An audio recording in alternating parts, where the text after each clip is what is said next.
have to go back out and do that again. We'll check it first. See if we can get in. There we go. Okay.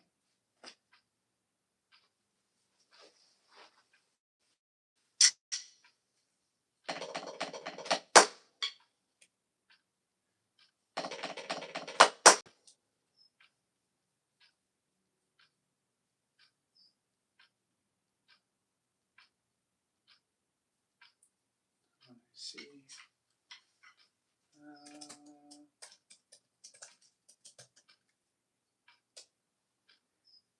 That's creepy. How did they know how to do that?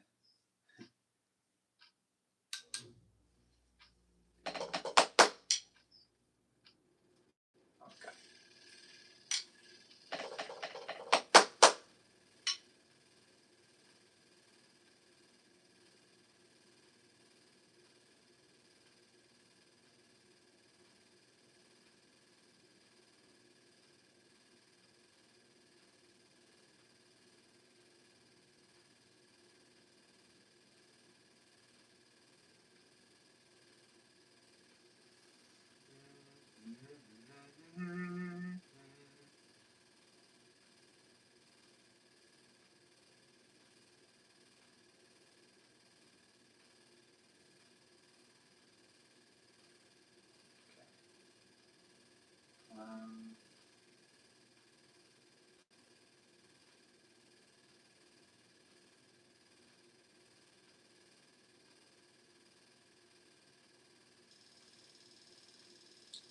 It's gonna be clicking the entire time, isn't it?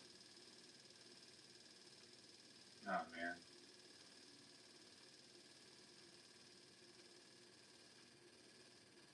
Okay. I'll make do. All right. For any of you who are just tuning in, my name is Lucas, and I'm a drummer by trade. Good to see you guys. Feel free to say hi. Today we're going to just take a moment to enjoy some practice routines. If you're curious as to know what a drummer does in his free time. And some beats as well. Not just a bunch of rudiments. Not just a bunch of stuffy rudiments. But also, this is really just an open forum for any sort of discussion in case you're interested as to what I do for a living. You could probably already tell. It's all about drums, So I teach drum lessons, and I also give therapy sessions for seniors in nursing homes, and that's been a blast. I've been doing that for the past 4 years. But I just like to talk anything about music with the audience out there. So hopefully you're having a great day, and look forward to talking with you soon. Basically, I wanted to start off with a couple of books. These books are the ones that I've used primarily with my students for the past almost 5 years now. I've been teaching at this music school for almost the past 5 years. And this old one, let me come over. And I think things are like kind of flipped when you do a live stream, but this is what I use. I'm sure many of you have seen that before. That old traditional looking colonial drummer there. So Stick Control is probably one of the most tried and true books that drummers have used for over, oh my goodness, this thing is falling apart. I think this is like from 1963. Sorry. So like the copyright first is like here, 1935, 1963. It's crazy, man. These things, they never get old. But in any case, I want us to do a little bit of a game. I'm going to play a couple of these rudiments on page 5, which is like the first page where things get, you can't see that, can you? I'm sorry. It's blurry, but I'll show you. Page 5 is where we start for lessons. 1, 2, 3, 4, and 5 exercises on page 5. These first 5 are essential for any drummer to know. And if you're not a drummer, don't worry about it. If you're bored, just pick up a pair of drumsticks at any local music store, and you can play these on your own just to have fun. Getting yourself warm with the rudiments on a practice pad or with your drumsticks on your lap is a great way to just stay active. So, number 1, It's what we call the single stroke roll. Right, left, right, left, right, left, right, left.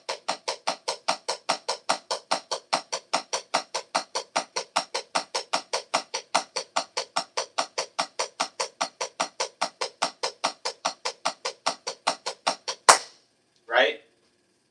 Right. What we have is a simple single stroke roll rudiment, which is fine. But again, there's a game that I want to play with you guys when I'm done demonstrating these first 5 exercises. Number 2, same thing, but left, right. It's the opposite. And in stick control, he does that a lot.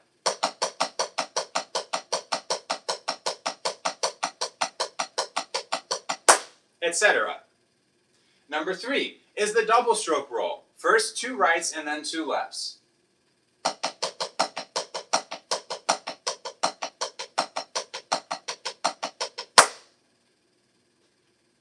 Number 4 is two lefts and then 2 rights.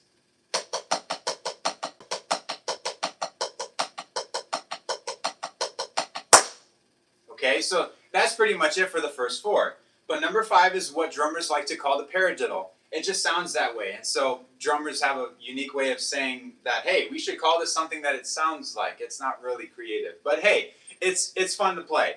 The paradiddle. Paradiddle, paradiddle, paradiddle, paradiddle, right, left, right, left, right, left, right, left, right, left, right, left.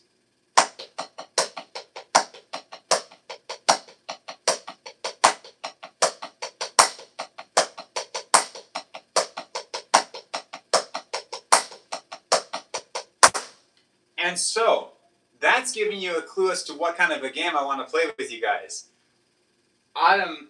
I'm going to do this blind. I may get this wrong, but I've tried to memorize the first 12. All right, I'm going to close the book. I've tried to memorize the first 12 on page 5. If you would like to shout out any number from between 1 to 12, let me know. And then I'll see if I can remember it. And then I'm going to give it to you in a non-rudimentary way. Because it's not about the rudiments alone. It's about how you play the rudiments that makes them special. This is why people have enjoyed these stuffy books for over 70 years. Is because we've learned how to make them sound musical. So, for those of you just tuning in, give me a number from 1 to 12. And I hope to be able to do this for you and just to be creative with the rudiment so that you can hear it with accents, like the paradiddle. Ba-da-da-da, ba-da-da-da, ba-da-da-da. And you'll see how we take these and we make them move a lot. Mr. GLF Triple R. Hi, man. I'm doing well. How are you doing today? You can play D-beat. D-beat? I don't know what D-beat is. I'm sorry. If you could specify. SC5943. Yep. Call me Waldo. Just don't call me late for dinner. I'm sorry. I've been using that for years. And then Max Archbold 09B. How you doing, Max? I'm glad you guys could tune in. So let me know. Again, if you have a request from 1 to 12. And then we're going to make sure that it's actually true. Because I've tried to memorize the first 12 exercises in stick control, but it's kind of hard. So the first 4 anyway are the single stroke roll, the double stroke roll. Right? We're just doing 1 at a time. The double stroke roll is doing 2 at a time.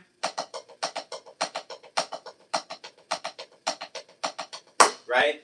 And then the paradiddle was the one that we just took a look at, and that was right, left, left, left. But there are 9 more. Shout out anything from 1 to 12. Let me know, and I'll play it for you with a little bit more feeling, rather than just playing it.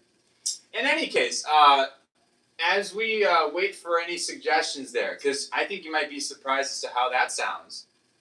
The other book that I would use for my students is a book called Alfred's Beginning Drum Set Method. Now, again, if you're not a drummer, if you're not, playing the drums regularly or anything, this is actually just it's a good thing to use, because if you're wondering about how to play some basic rock beats, this book has it all. And I took off the cover so you won't know what on earth I'm actually referring to. Okay, this is the book, Alfred's Beginning Drum Set Method. And I know it's probably flipped around in the camera, but you get the idea. Yeah. So basically, Alfred's Beginning Drum Set Method is written by these two individuals back in the actually, this is an original copy from the 1990s. What is that in Roman numerals? It's 1990. MCMXC. Type in the chat if you know how to read Roman numerals. We don't use that anymore, do we?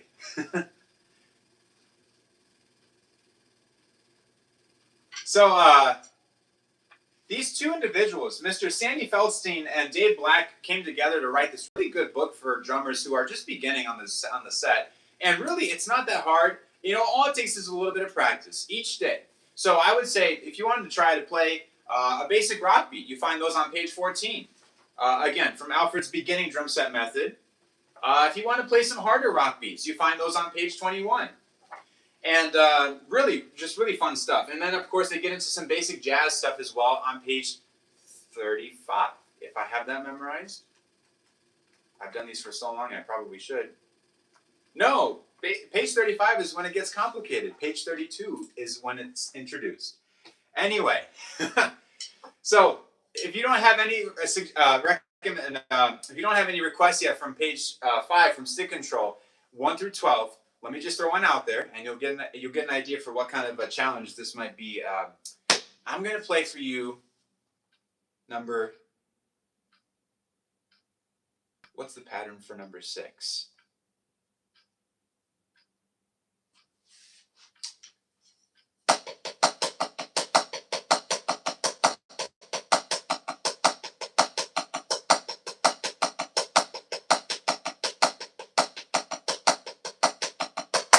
I think it's that.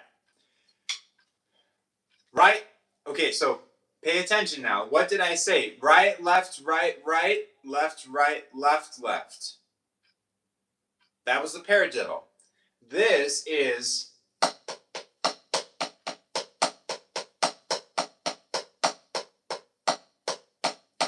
right, left.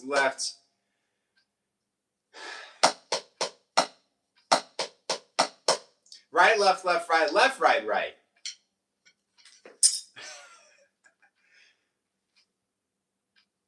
Yeah! There we go. Oh my goodness. These rudiments get so mixed up at some point. Right, left, right. Right, left,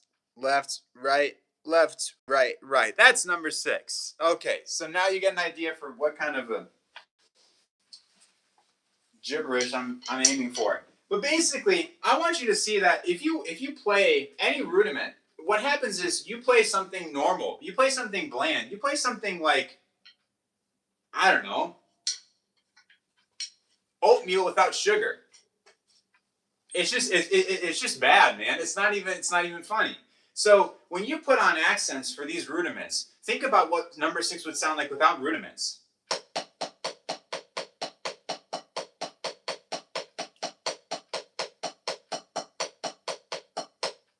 You're not really playing anything special. It's just bland, right? So now, if you take the same rudiment and you put accents, and I put them on the right, and then I put them, after the first single right, I did 2 lefts and then 2. I did 2 single lefts and then a right left, which is what it's written. That makes it pop.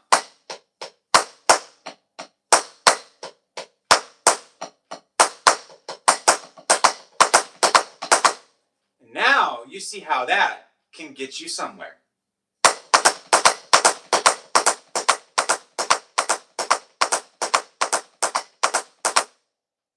That is number 6 with rudiments. Amplified. Rudiments amplified. That's all it is. So anyway, let me know if you have any questions so far in the comments. I'd be happy to take them, and we'll continue on from there. I'm going to take a quick break. I need to get my water. It's in the other room. And we'll be right back. Let's see.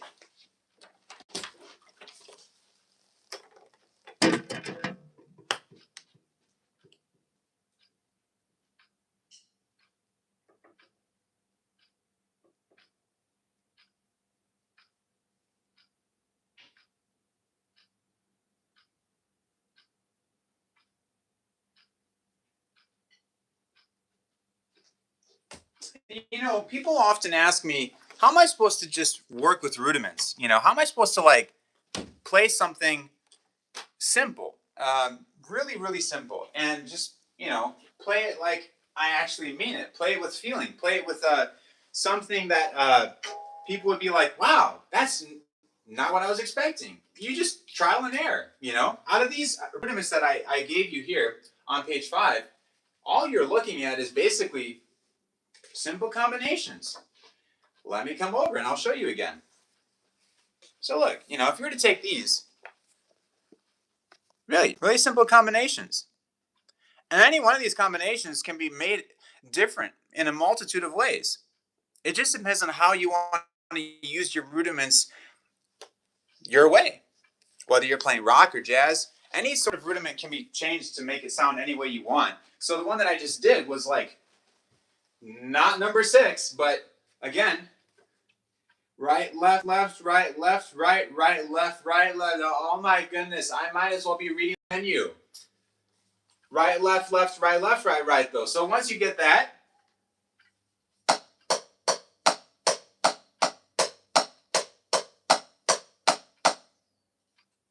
then you speed it up.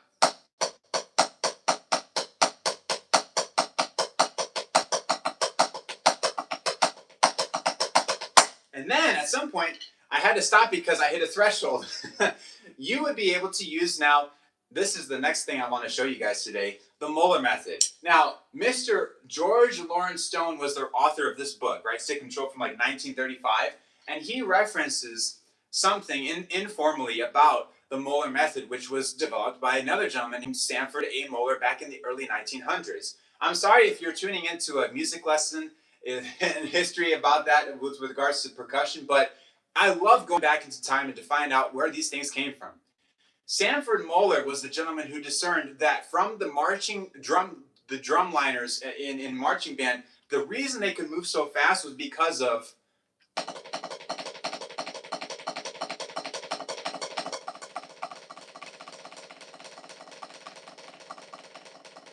the double stroke roll, especially being especially useful with rebound technique.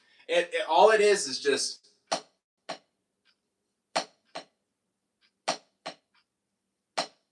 it's really that simple. So you basically let it bounce once and then you're flying with the double stroke roll.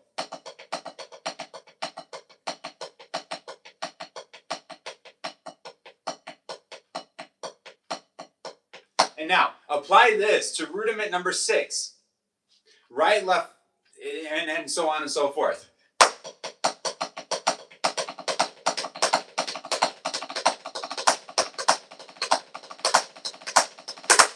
Now, you're playing something musical. And I was still, believe me, right, left, left, right, left, right, right.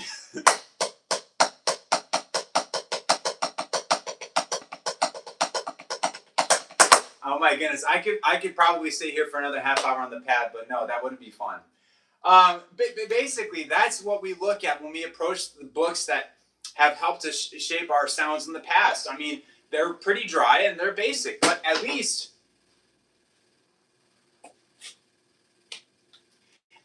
they're very useful, because it doesn't matter who you are or where you're at in your drumming career, especially if you're just a beginner. You take up a book like this, you practice from the first page, and you practice it slowly, you get fast in no time, believe me. Let me know, though, in case you want to hear one more from page 5. this is a little bit of a game, and I'm not sure if I completely prepared myself for this, but if you shout out a number from 1 to 12, put it in the comment section. The first 12 exercises I think I have memorized. 1 through 12. I know, okay, just take 7 through 12. I already did the first 6. Don't use those. If you picked out a number from 7 to 12, let me know. I hope my goodness. What is number 7? It's not that hard. All right. I'm going to keep practicing so that I'm ready. Give it a shout out. No, any number from 7 to, let's do 7 to 15. I got to have some more.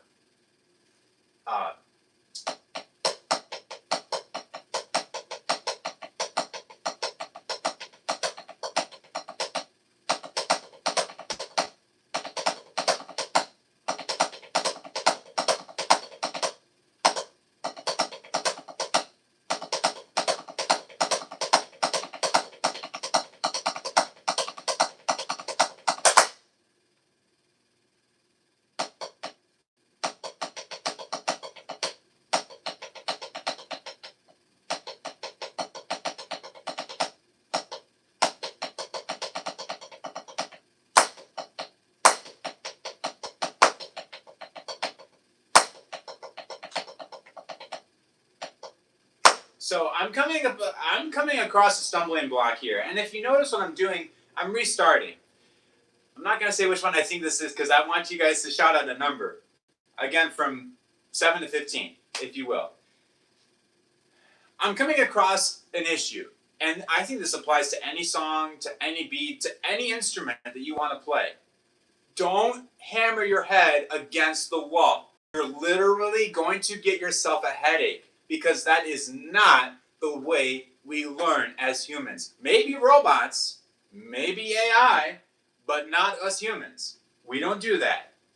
Instead, take something slower, play it slower, and be like, all right, I guess I'm going to want to play it this amount of speed so I really just know how to play the notes. I know that sounded slurry, but it's really the way you ought to break yourself down before you get broke down, and you melt, right? And you have an episode where you start crying, or your head hurts. It's like, slow it down and then play it at a very safe, comfortable speed. And then what happens is, and I don't know how to explain it other than you just come across a threshold, like we talked about it a second ago with the Moeller method, where you can get a glimpse of the other side and be like, oh, I think I know how to play this now. So I'm taking my number in my head. I'm not telling you what it is. You need to tell me a number. And I'm going to see if I can just slow it down and then speed it up.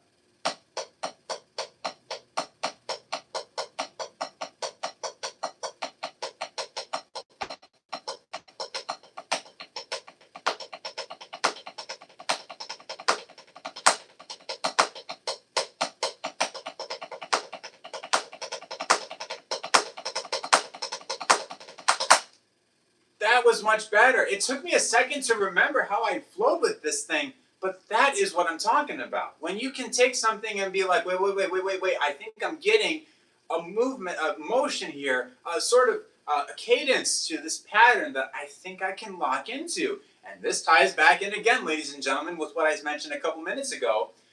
Accents, they help tremendously. I don't care what kind of instrument you're playing. It could be trumpet, it can be guitar, it could be bass, drums, piano, anything. Even your voice, really, I think even your voice could do this. You accentuate certain things and you make certain things pop for you so that it helps you to remember, oh wait, I remember seeing that somewhere, and literally in real time, your body is giving itself markers to be able to play these things better than if you were to just plow through and be like, I'm gonna wing it and see what happens, right? So, you know.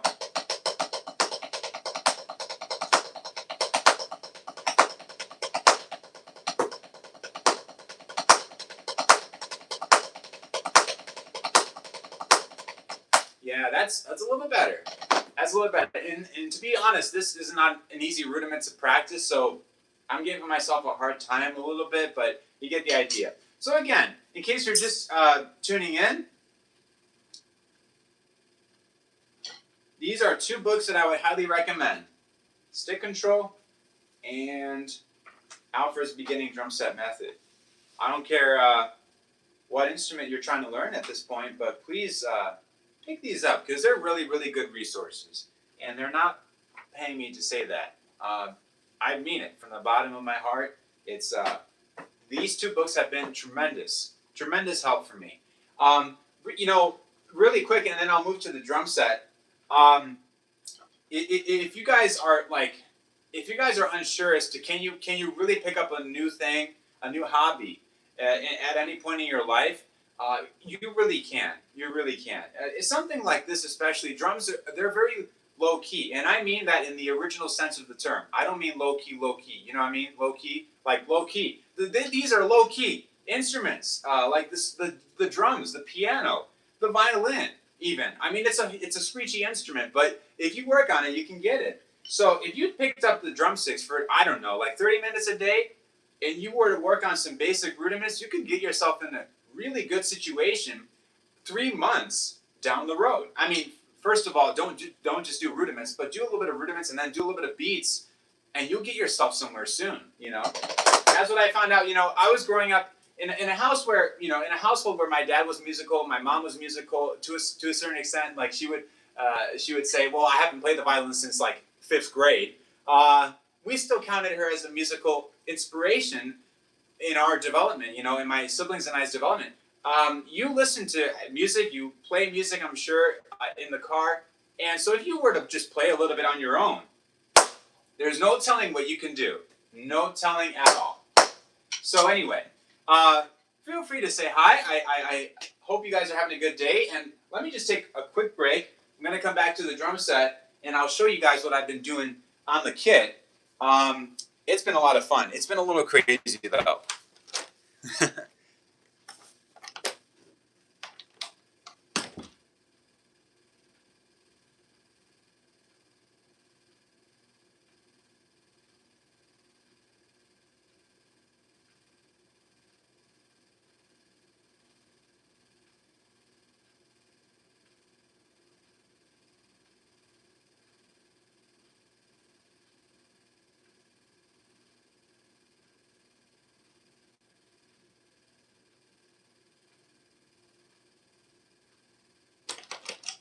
All right.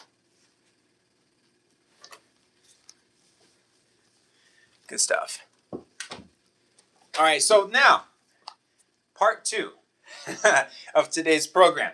The drum set. What do you notice about this drum set? Well, it's not really complete. We have one tom that's missing. This tom is actually more of like a middle tom, so it's not even supposed to be here. It's supposed to be like in the center on the left side of the drum, the bass drum, right? The snare is actually a smaller snare than what we usually want to play, and it's a 13-inch. So for my musicians out there, that's actually going to give some pop. It's going to sound nice. It's a Ludwig, so it's going to sound nice. But yeah, so this is like more of a middle tom. And that's a low tom. I think you can see on the back side of the bass. This is more of like a jazz setup, but it's really actually like a rock kit because it sounds loud and punchy. So we'll see what happens. We'll make do. Let me get my computer, and then I'll see if this will work out for you guys. So I can just see you from here because I can't see the telephone from over there, man. All right. So here's what we have.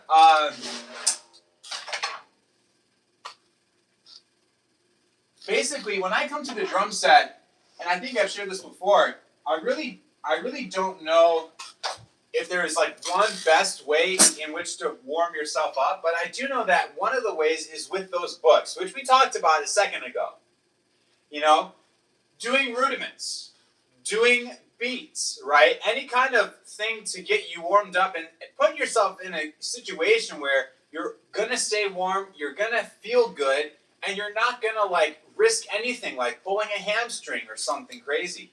Right now, I actually feel pretty good because of all that we just did. And so let me see if I can play a little bit of something. Probably going to have to use these, though. What I will say is this ear protection is of the utmost necessity. You cannot neglect that. So, I was actually at school earlier today, and I think you'll see this uploaded a little bit later because you'll see the same shirt. But I was at school working on some Latin rhythms, and so if I remember half of what I was doing, because when you're brainstorming, you don't really keep track of what you're doing. I was freestyling a little bit, so.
That last part is now getting to where I was before. I was playing a lot of triplets and really going to town. Yeah, it's not half of what I did. Please stay tuned to the shorts that I'm going to upload soon because I think you'll see that they're a lot more impressive. All right, let me just. Oh my goodness. Sometimes, don't you wish you just had like an off and on button with regards to your body? Drumming. On. Drumming. Off. Like, it would be so nice to just be able to play. Nope. Nope. I'll put it here instead. This is a lot better. We got to warm up. And all that jazz. Okay. So what if we try a little bit of rock or some funk? Really, you could play anything and just have fun with it. We start mixing and matching stuff together. I suppose I should play this now because if I'm not, somebody's eventually going to ask me for it. Yes, I can in fact play the 20th Century Fox drum intro. Thank you very much. Good night. We love you, Chicago. All right. So, but it's not just the fact that it's super, super well known, or it's like, it's actually quite rudimentary. You need to know your basics in order to play something like that. I don't know. So, it's fun. It is fun though.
Okay, basically, that was like a mix, a combination of a lot of stuff. So, I hope that it translates well over the internet. I'm gonna invest in some other microphones soon so we can get a better transmission of these things. But yeah, basically, when I come to the drum set, I like to play a lot of rock rhythms and funk and bluesy rhythms, but I also know that Latin rhythms are really essential to being able to play the way you want to play when you want to play it. It's almost like if you want to be a good drummer, Latin rhythms have to be almost at the forefront of your mind, more than just like, I don't know, rock or blues, more than just anything else. It's about really as to how you can carry yourself with anything on the drum set. Really, it's that simple. So let me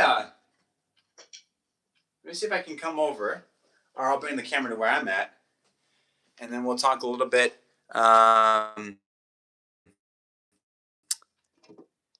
And go from there. Where is the? There it is. Okay. So, 1 second. So I wanted to spare you the feeling of being tossed around, and you can just hang out here. Yeah. So really, I would just be like, try to be as versatile as you can. When it comes to the rudiments that you play, the beats that you play, they're everything really. It's nothing like a bunch of rudiments. Done well, of course. Okay. Let me see if this translates well. How do we look now? Much better. Now you actually probably can see my face. And on top of that, you see the drum or the pad. Yeah. So, do we have any questions or anything? I'd be happy to answer them. And I hope that you guys are having a great day. It's a hot day here in Chicagoland. I don't know where you guys are at, but it is hot.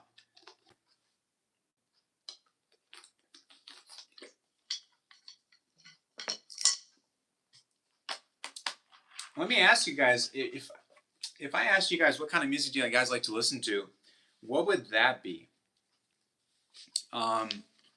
People have like their preferences and everything, and I have some crazy song recommendations. Let me see if I can get my computer. So if you have any, I can pull them up really quick. Really interesting stuff. The one that I came across, one of the members asked if I would be willing to play. It was like a prog rock song, really cool. I don't remember the name of it though. Anything out there, really, it's kind of a Q&A session here, but I'll get back to practicing in a little bit too. Maybe a question I guess I could anticipate is, what are some of your favorite tunes to jam to? That's a good question. Rosanna by Toto. I think I love Rosanna because it's such a great rock song, but at the same time, it's hard to play.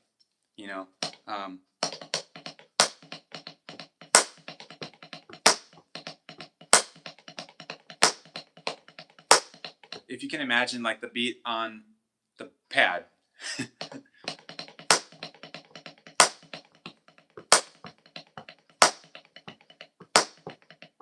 Yeah, it's really a lot of broken 16th notes, I believe, there with the hi-hats. And Mr. Beccaro was using a lot of ghost notes in between those. So his snare was absolutely insane.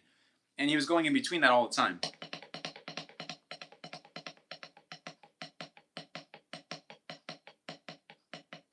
Right?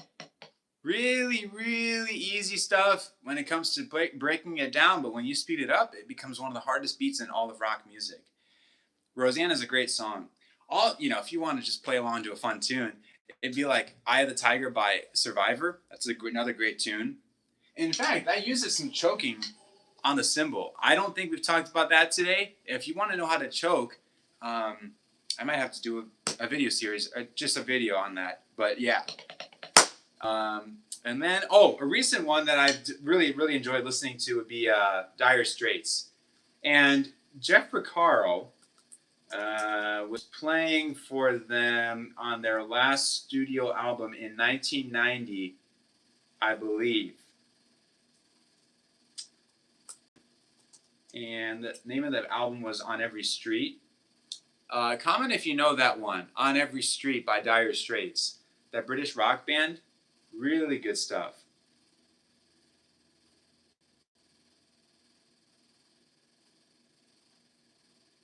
(1996). There ain't no way this was made in 1996. Jeff Porcaro passed away in 1990.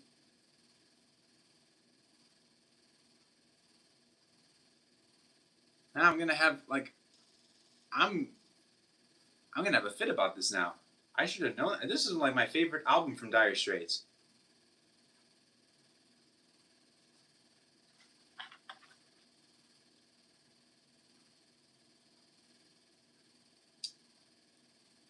Okay. Well, I'm gonna have to look up that later and give you the answer on that later. Sorry about that. In any case, it's from the early 90s. Dire Straits came out with that album On Every Street in early 90s, and Jeff Porcaro was on that album with them. He did a fabulous job. A fabulous job of playing like Dire Straits. You can tell it's Jeff Porcaro playing, but he made it so cool. Like almost on every song, you can tell the way everything was produced. He had he had a lot of space to be who he was because they made his drums sound really cool, and just overall, the whole thing was just spectacular. Yeah.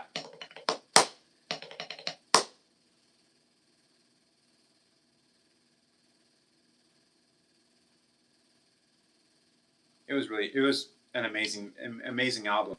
This is the first song.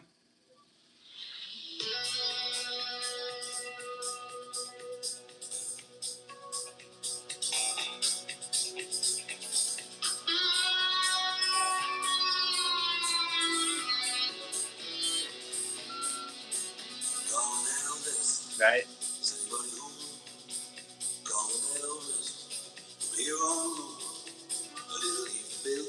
So it's really interesting because they're not playing really hard. They're not playing hard at all. And as you may know, Dire Straits was more like a soft rock band, right? But they get really, really crazy. So here in the middle of the song,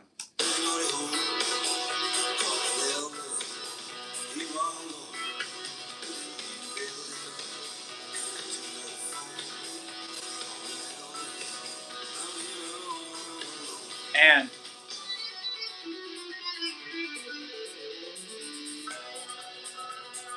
man,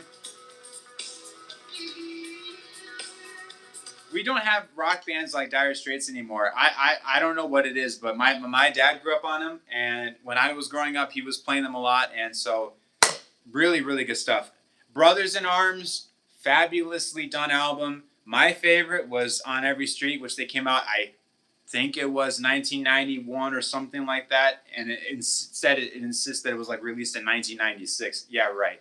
I don't think it was 96, but really good stuff. So comment if you like Dire Straits, or what kind of band do you guys like to listen to. I'd be curious to know. And then I think I'll practice a little bit more and play some jazz. People are like, jazz is not that cool. I'm like, you know what? Jazz can be cool. I think the reason why jazz maybe gets a bad rap is because it can get a little bit heady or intellectual for the average person listening, right?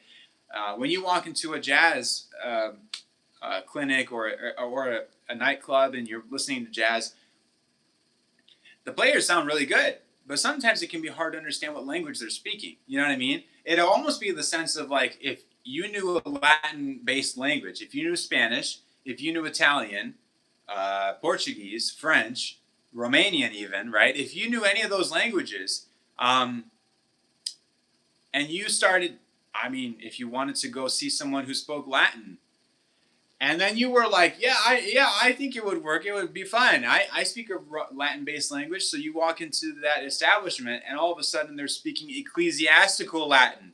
For those of you out there who may know what I'm talking about, ecclesiastical Latin in the medieval church was insane.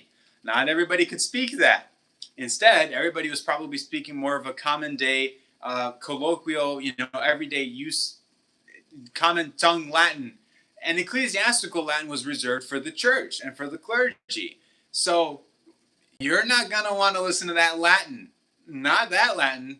You're going to want to hear Latin people speak your Latin version of Latin. Why would I go and I'm not going to go to the church. So anyway, but if you listen and carefully listen to what they're doing, all of a sudden they have a sense of community, right? They have a sense of they have a sense of fellowship as they're playing the songs. And so you can gravitate towards some of that and be like, wait. What did they just do there? Was that, I think I know what that was. They were working out on a certain riff, or they were playing on a certain accentuation pattern. Like all of a sudden, even the person who doesn't maybe understand all the complexities within jazz can see that jazz can be followed if you pay close enough attention. And you can be like, oh, actually, that's pretty cool. Actually, that's pretty cool. Sometimes it's harder to see than others. Sometimes it's like not even that. It doesn't have to be even that blatant, but it's just there. The language of jazz is filled with people who know how to talk well to each other. Unlike, hear me well, unlike rock musicians. I'm sorry, but my fellow rock players out there, and I'm a rock drummer when I say this, so I'm not dissing anybody whom I've already not been a part of. Rock musicians have a hard time communicating. All right, sometimes we do well. We would do well to be like, listen, at this point in the song, I want to hear that part, and we're gonna play that solo, and you're gonna play those hits. When you play that solo, I'll play those hits with you on the drums. Nope. Rock musicians are like, hey man, just follow me. I'm gonna play, and I'm like, okay, well, give me some direction, right? In jazz, we have a roadmap. I'm not saying that jazz is perfect, but you know what I mean. Anyway, so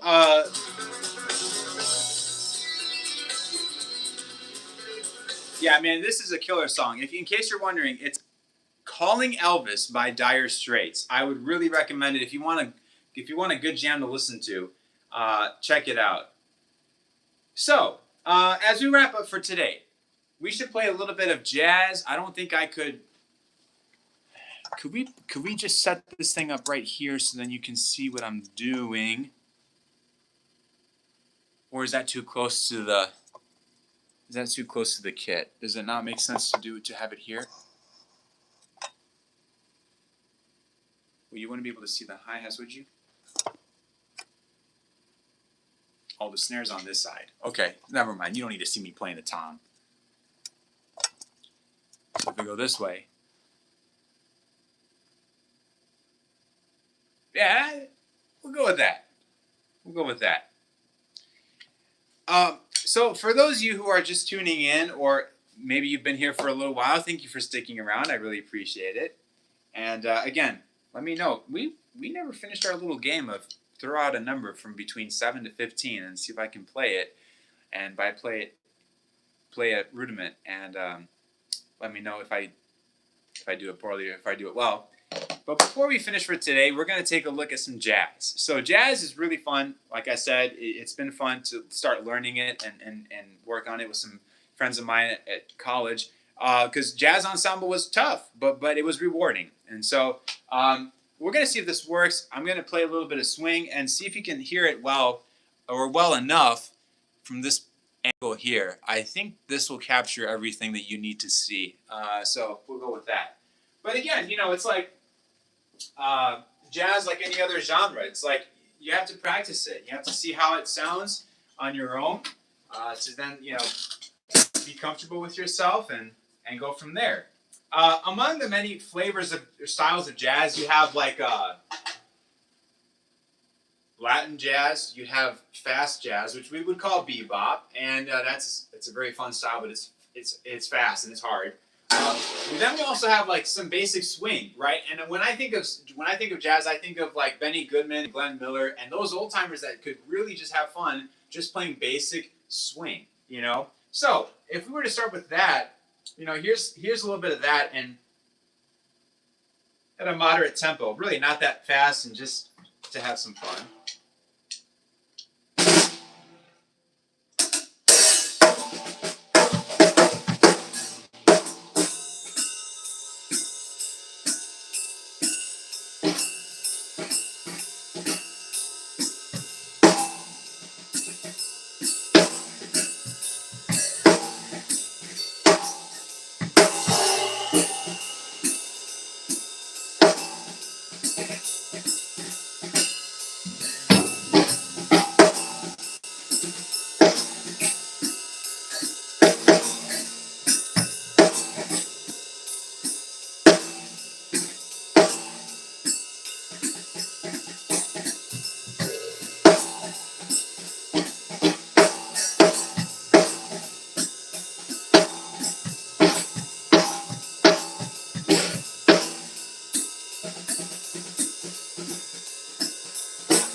On that all day long, man. It's just having fun. I don't think.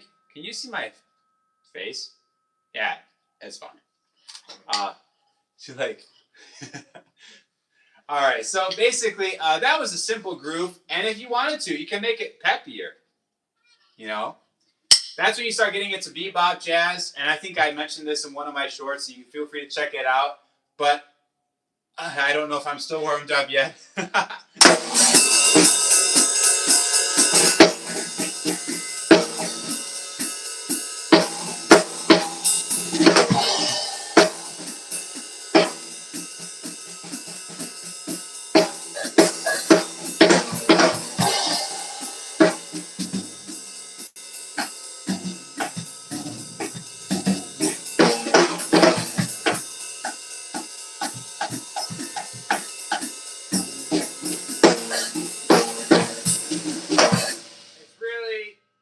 It's a little bit touch and go there. If you don't know how to swing, and forgive me, that was not the best rendition. Oh my goodness, you'll get yourself in a pickle real quick. Real quick. Well, I think we'll end it there for today. Ladies and gentlemen, thank you so much for tuning in. I really appreciate it. I pray first and foremost that you guys have a great rest of your day, no matter where you're at. And second of all, you know, because this is, we'll end with a little bit of a devotional here. Because, yeah, is that good enough? Yeah. Because this is a channel where I've devoted, you know, the title of it, at least the title of it, to the drumming ministry. It's all about, for me, it's all about, you know, what God can do in your life. You know, it's about the ministerial aspect of music, where it's not just about playing.